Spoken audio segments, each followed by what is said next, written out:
Isang dasal para sa aking buong pamilya. Panginoon, maraming salamat sa aking pamilya. Maraming salamat at lagi silang andyan. Sila po ang aking inspirasyon, ang aking lakas. Sila po ang nagiging kakampi ko sa mga pagsubok ng buhay at laging nakaalalay kapag kailangan ko ng suporta. Lord, kasama po ng aking dasal na ito na mas mapalapit sila sa iyo, mas makilala ka nila, mas malaman pa nila ang iyong kabaitan, kasama ng nakita nila sa aking buhay na ikaw ang pinagkukunan ko ng lakas sa araw-araw.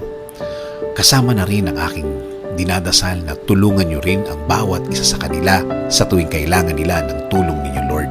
Tulad na lang ng pagtulong na ginagawa mo para sa akin.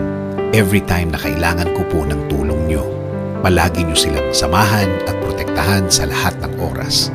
Alam ko po na napakadelikado na sa labas at kailangan nila ng proteksyon ninyo sa mga buhay nila, kasama na ang kani-kanilang mga trabaho.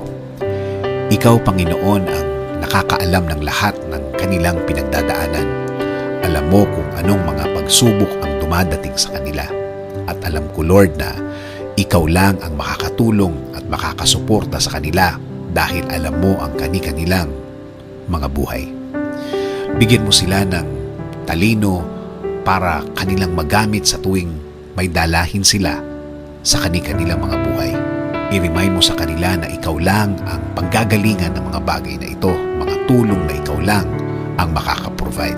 Tulungan niyo rin po ang pamilya kong may pinagdadaanan sa kani-kanilang araw. Mga taong ayaw magsalita tungkol sa kanilang mga problema at nagdesisyon na lang na manahimik na lamang and decided to keep it to themselves. Panginoon, alagaan niyo po ang lahat ng magulang, kapatid at lahat ng miyembro ng pamilyang Pilipino. Patuloy niyo kaming ilayo sa lahat ng uri ng sakit. Ilayo niyo po kami sa lahat ng uri ng masama. Manatili po sana ang inyong peace sa aming mga puso at isipan.